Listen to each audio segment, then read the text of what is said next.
welcome to the latest This is the Music Meets podcast. Today's guest has sold over 6.5 million records as the frontman of Australian rock and roll band Jet. He's part of the brilliant supergroup, the Jaded Hearts Club, and has released 2 fantastic solo records, including the recently released record, The Skipping Girl. I am, of course, joined by Nic Cester from Jet.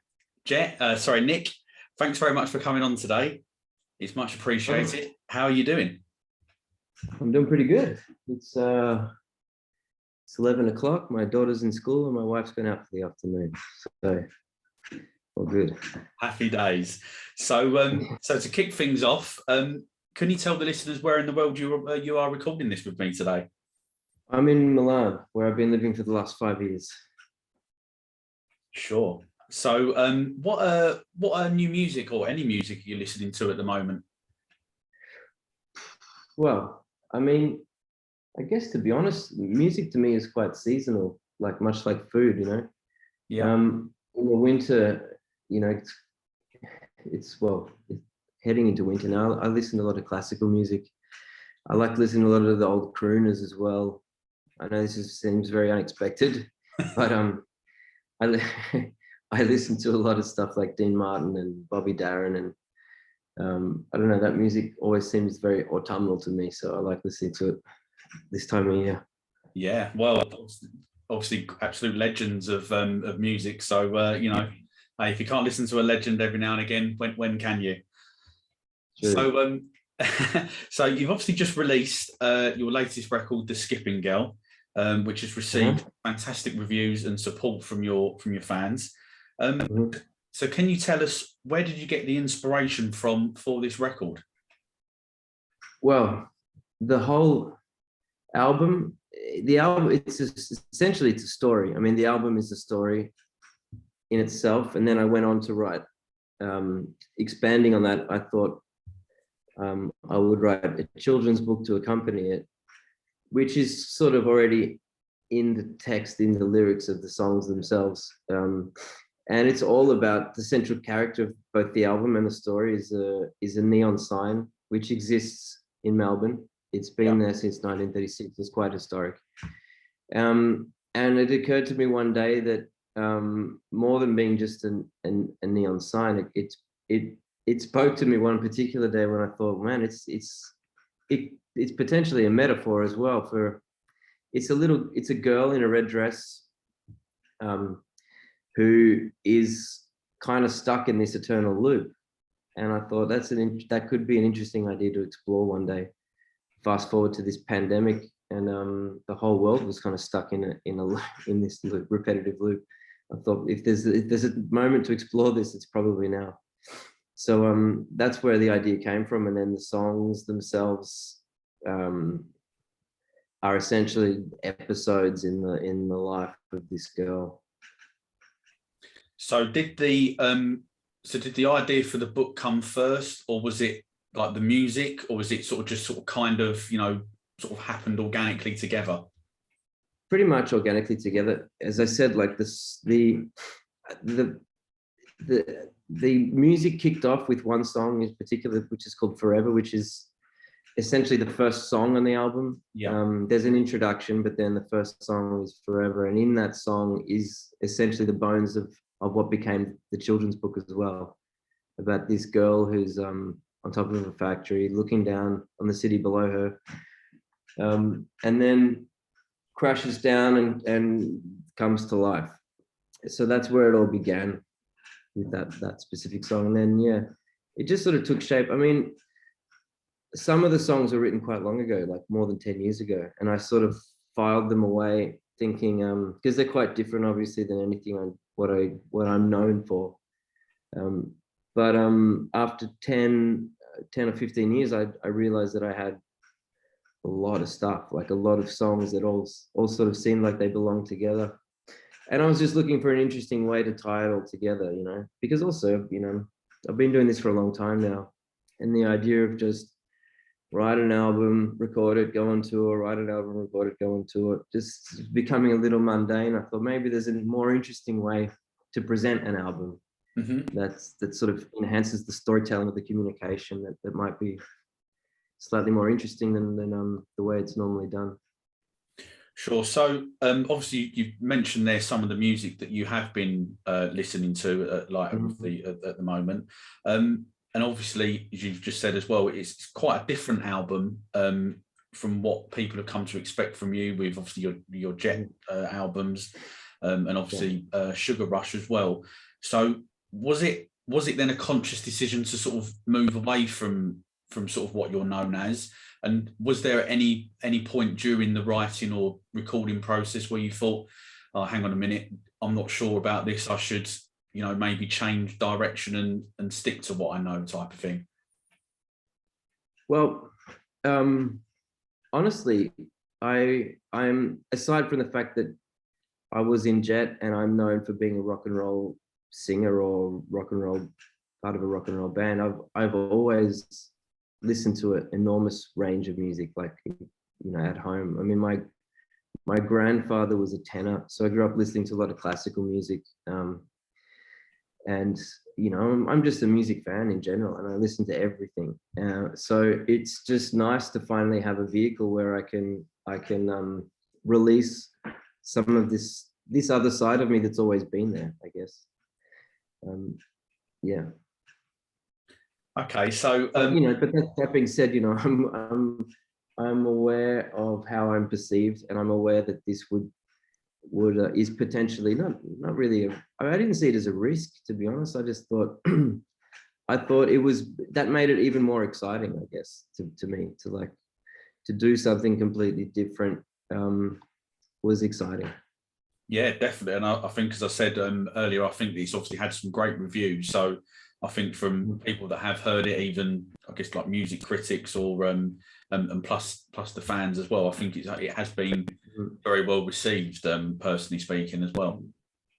I think also, to be honest, well, I don't know, but for me personally, and I presume, I can only presume that if it's like this for me, then surely there's every chance that it will be like this for other people. But I do feel like it's very much in tune with this moment in history, and not perhaps, I mean, it's not, I wouldn't say that it's modern music, but on an emotional level, it's very much in tune with this experience that we've all just lived on an emotional level. Yeah, definitely. I agree wholeheartedly with that. So one of the songs on the album is called Cry Baby. It's a fantastic moment. I understand it was written with your brother Chris. So what I'd like to know is that the first song that you've written with Chris since Jet's third album? And if so, what was that process like? It's the first song that we've written together. Yeah, it is. To be honest, yeah, that it is. It didn't occur to me until you said that, but yes, you're right.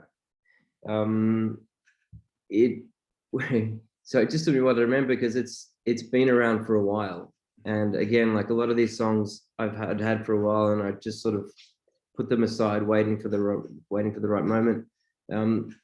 That was a song that it happened very much like things happen in Jet days. Like someone would come to the table with a song, like a demo in which could be in any various forms of completion. And Chris had written a song that I immediately immediately loved it. And it was a very rough demo. And I said, hey, if you wouldn't mind, do you mind if I have a go at this? And I deconstructed it and then reconstructed it, which was quite normal way of us working. Yeah. So I took his song, pulled it apart, and then rebuilt it. Yeah, that happened like that, which again it was quite common way how we work. But if you heard his demo, you'd recognize it for sure. I kind of took the DNA. The chorus is the same. I kind of worked on some of the lyrics slightly, and then the verses I rewrote. But yeah, it's true. It's one of the only songs, the first song that's been released that we worked on for a very, very long time. I mean, the last Jet stuff was, it was more than 10 years ago now, more than maybe 10, 15 years since the last album. So yeah. So I'm obviously, as it's ended up on the Skip and Go, I'm assuming that he's happy with how the final version of his demo. Time will tell. We'll say yes.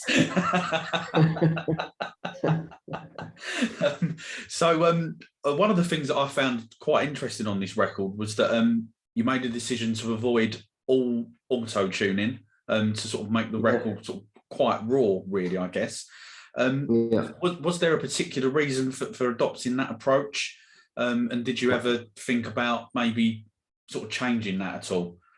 No, well, that was a very conscious decision because, I mean, as I said, it is linked to a children's book. And when I was working on the lyrics, I was aiming, a lot of the subject matter arose from the fact that I'm a father for the first time myself. I have a little girl who's now 3.5 years old. So a lot of the lyrics, I was very conscious of, there's stories that I had her, I was thinking a lot about her at the time when I was writing them and being a father and all those things. So there's a lot of little messages in there for her, I guess. When I was recording and I thought, I mean, if I'm going to try to impart any wisdom onto my daughter, then I can't pretend that life is perfect, because it's not. And I think that would be setting things up for a big fail later on in life. So I thought, well, then the music needs to reflect that, and it can't be perfect either, because that's not an accurate representation of the world we live in. Yeah. So I chose to keep it. I kept a lot of the errors in there, and the some of the tempos, which when I took the recordings to Rome, because there's an orchestra that's the songs are heavily orchestrated, most of them, was met with some very surprised looks on people's faces, because they're not used to, there's no click track, which made life for them quite it made for an interesting day in the studio with some classically trained, very super professional musicians who were looking at me like, who's this guy? So obviously you just mentioned there the orchestra being used across the album, and obviously the string arrangements are amazing, and they've obviously done a great job. Really are. So what was the experience like there? You sort of just touched on it there of working with an orchestra. I'd worked with orchestras a little bit in the past, but never to this extent. So the writing, I mean, I have a really good friend of mine who's brilliant, and I asked him if he would do the orchestrations for me. Some of the songs, like melody for me is super, super important. So there were some songs that already had the lines were already kind of there. They just needed to be enhanced or augmented. So that process was fun also, because he's my friend, it gave me the opportunity to work with him to a degree. I'm not classically trained and I can't write or read music, but melody, I have a strong sense of melody. So it was nice to be able to work on that with someone who is classically trained and who does know how to do all the other side of things that I don't. So that was a lot of fun. Then taking the when it came time to record in the orchestra, the lockdown, the heavy lockdown here in Milan was just sort of coming to an end, which meant that we could go into a studio finally. So the natural choice being in Milan, we looked for studios in Milan, but they were all booked, I guess, because there was such a backlog of artists waiting. Yeah. So we're like, oh man, this is really disappointing. What are we going to do? And he said, well, don't worry, there's some great studios in Rome too. He said, there's also Ennio Morricone's studio with his orchestra. And I was like, okay. I thought he was kind of joking, but that's a real thing, as it turns out. So we called them, and surprisingly, they were super available. So we ended up going to Rome 2 weeks later, which in itself was amazing, because again, coming out of a very strict, very hard lockdown here in Milan, it felt like the world had gone from black and white to Technicolor all of a sudden. Because I mean, I'd been limited to my, like a very small radius from my house here. Hadn't been able to even move to the other side of my own city, let alone leaving Milan and going on a train to Rome, where it's a little bit warmer there. The restaurants were open. I was in a studio with an orchestra. It was like, oh my God, this is like, it's unbelievable.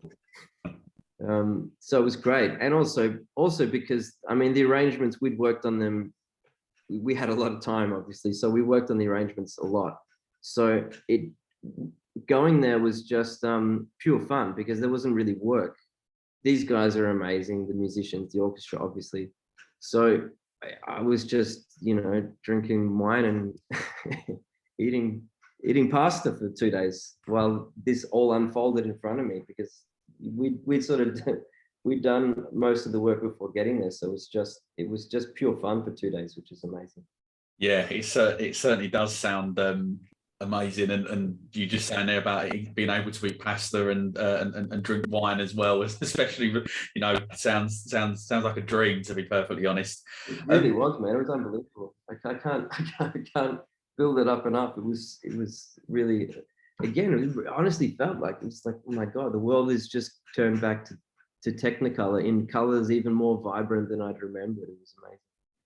Yeah, it's amazing how much it's sort of changed now, and sort of, I think maybe people have maybe even taken things a little bit for granted, maybe with absolutely pre-COVID and to now. So do you have a favourite song from Skipping Girl at all?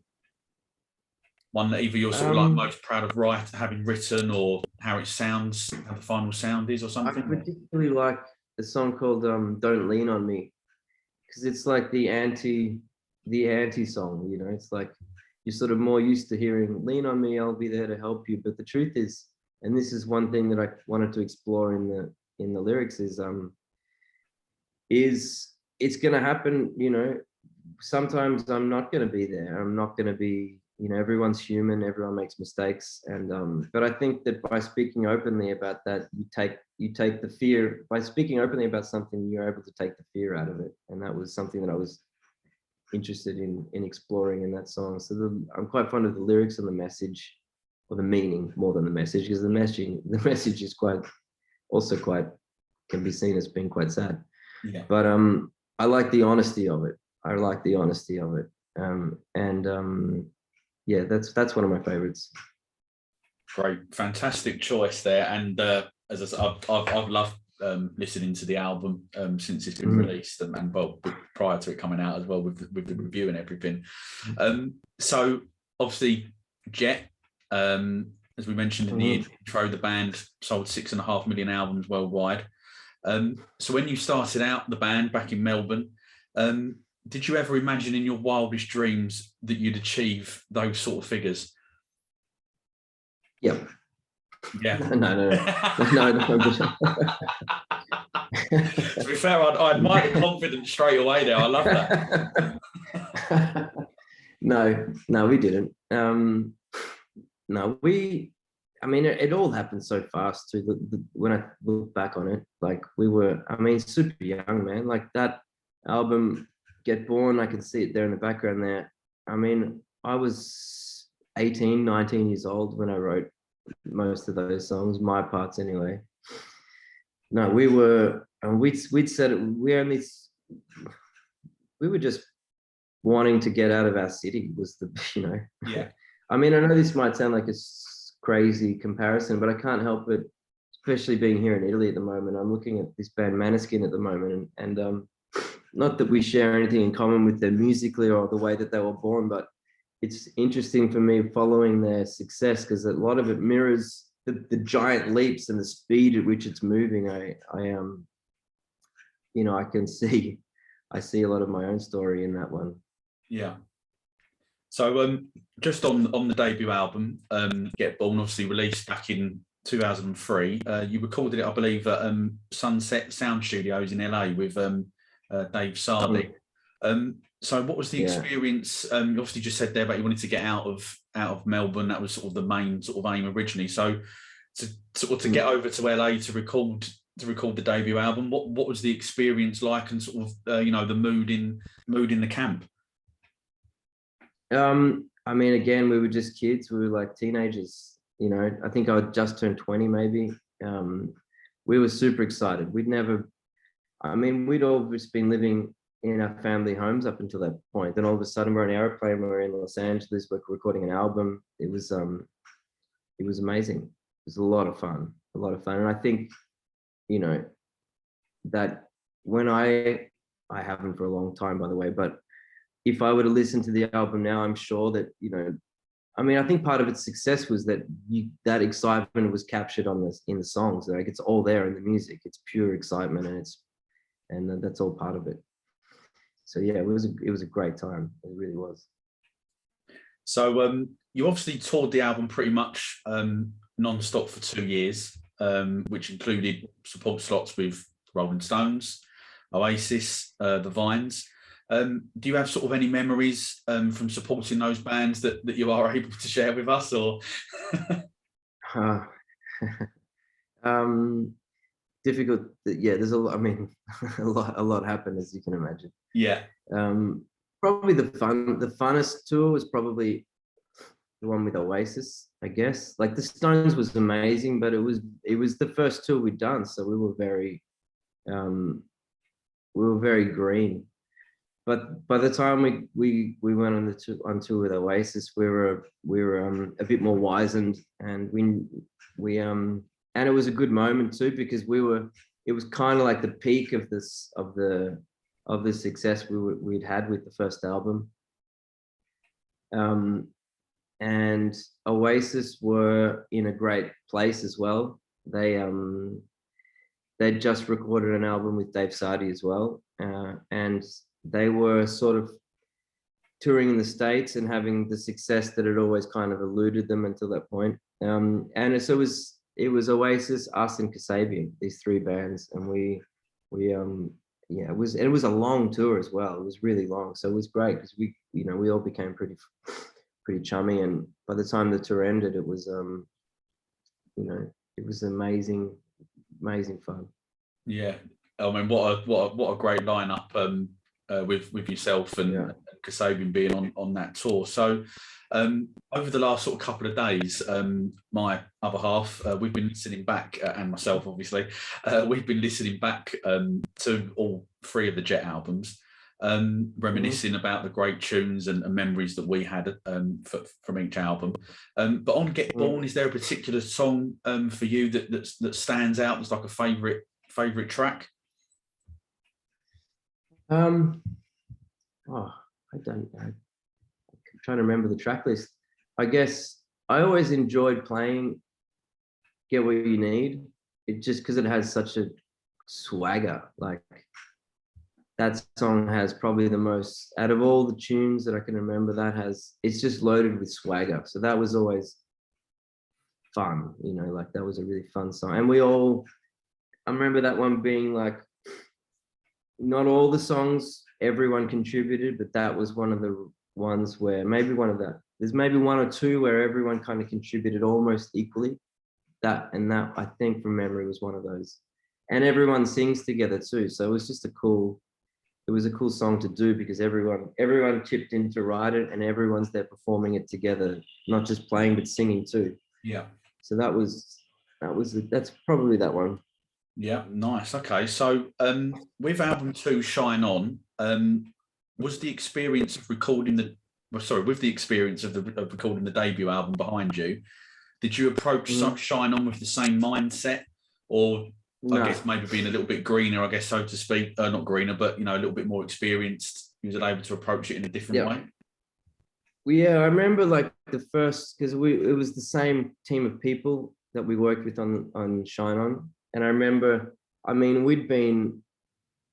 it's particularly because of the success that Get Born had, it had been just a non-stop tour for at least a year. We went everywhere. We were playing so many shows. So by the time we got around to recording the second album, we were a much better band. And I remember everyone at some point saying, wow, you guys got really good after, in the meantime. Not that we weren't good in the beginning, but it was noticeable how much we developed as musicians. I remember that. But it was a very different mood. There was an enormous amount of pressure, obviously, up to repeat the success of the first one. And we were pretty, we were not green anymore. We were,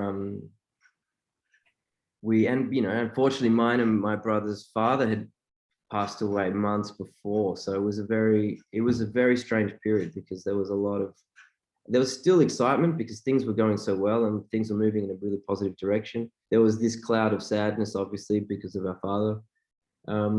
and there was an enormous pressure. So it was a very different mood, very, very different mood. And again, I think that's reflected in the music too. It doesn't have that naivety that existed. And I say naivety in a good way. It's not Get Born. It's a lot, you can hear it's a little bit heavier, a little bit more brooding.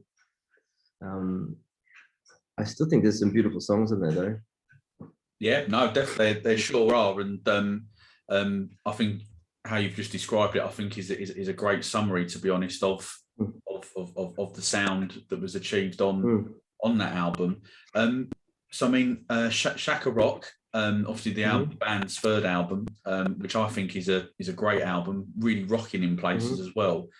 You obviously played at the MCG and the SCG as well for the Victorian bushfire crisis and the Queensland flood relief. Oh, that's right. Yeah. Yeah. So, what was it like at playing such prestigious venues like those, and in particular, obviously, the MCG sort of being a homecoming gig as well? I'm just trying to remember. I think I remember that day because it was. I mean, obviously, everyone was there for quite a serious reason, so it wasn't just like. Didn't have the same levity of other shows, but it was still a lot of fun. But everyone knew they were there for a pretty serious cause. Yeah. So I remember we kicked off the one in Melbourne with the first band on in the morning, not morning, but whenever it was. Then we got on because every band played both. So you would finish the Sydney one, then you flew to the Melbourne one, all in the same day. So that was yeah. Sorry, so I'm just trying to remember because it was such a long time ago now. But I can't even remember who else played on there. Oh, I got a feeling Barry Gibb played there. Oh wow. As well. Anyway, it was I don't know, I'm not really, to be honest with you, I'm not really massive sports guy. So my memories, I have fonder memories of being in the MCG or the SCG as a kid, like the few times where maybe my dad took me to watch a football game or something. Yeah. I think I'm more attached to those memories than playing at that benefit, to be completely honest. Yeah, sure. Okay. So obviously 2012, the band disbanded. Looking back, was that an easy decision to make? No, of course not. No, it was really hard. And it was regrettable, but unfortunately, I mean, I can't speak for the others, but for me, I'd gotten to a point where I just knew I wasn't the best version of myself within that alchemy anymore. And, I mean, as not just as a person, but more as a musician or as a songwriter, someone who's trying to, explore my own potential I also think that, and I genuinely believe this now, that I think some bands, there is a natural alchemy that exists, but it doesn't necessarily mean that that's going to last forever. And I think there's a lot of bands that perhaps stay together longer than they should or they need to. I don't think that it's such a bad thing that bands necessarily stop doing what they're doing, because it's like, it's like a flower, it blossoms and then it's over. And I think some bands, that's just the lifespan that band has. Each band is different. The alchemy within each band is different, obviously. So, but I do feel like there was the moment when we were, our most powerful was a really special moment, and it happened, and it was amazing. And then that was it, and that's okay. Yeah, sure. So certainly from the outside, obviously it was a bit of a shock when you announced that you were actually going to get back together. So it was about for me too. I think. Yeah. And obviously you went on tour with the legend that is Bruce Springsteen. So I'm guessing it was a fairly straightforward decision to get back out on the road again with Not really, to be honest, because there'd been a lot of offers in the past before then, and again, it was always difficult, because I know even now, if we were to get back together, that's a massive vehicle that gives me an enormous platform with a lot of visibility to reach a lot of people. So it's always there, and it's very tempting, you know. But again, for me, it's all about me being the best, me being at full capacity as myself, as an individual, as a person, as a songwriter, and the temptation's there, yeah. And I guess that particular offer with Bruce Springsteen happened at a time when the mood it felt like we'd sort of turned a corner, and everyone was in a really good place individually, but also as a group. There was a new sense of I don't know, it just seemed like the mood was a lot lighter. And, you know, and then of course, with the temptation, it's always there, like, well, what would the alchemy be like now? Like, would it be like it was before? So, you know, you tentatively put your toe back in the water and test it out, and very quickly it revealed itself to be as toxic as ever. So that was short-lived. Yeah. But you say that you then followed that tour up sort of fairly quickly with the Get Born 15th anniversary shows, which obviously for the time being seems to be the end of the sort of the Jet story. Is there any plans maybe to get back together for a no, like as you said, like, I mean, how many, you know, testing the waters once is the smart move. Testing it twice is starting to get a little bit stupid. Doing it a third time now seems like foolish, you know. Like, I mean, it's pretty clear that moment's past. I mean, I'll never say never, I guess, because it's, again, as I said before, it's very tempting. I know that could bring a lot of it's an enormous vehicle, but I don't want to do anything unless it's going to be amazing, you know. That's the truth.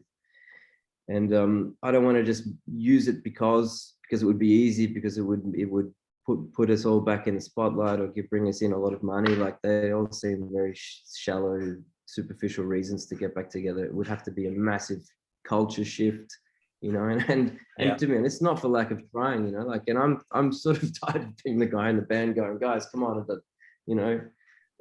It's hard to be the one guy in the band saying no all the time, you know.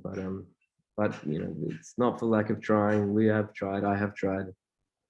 It's it's better to leave it where it is. Just one of them things. So obviously also as well, you're in the Jaded Hearts Club as well, who released a brilliant sort of album of sort of, I guess, like Motown sort of classics and some other legendary songs.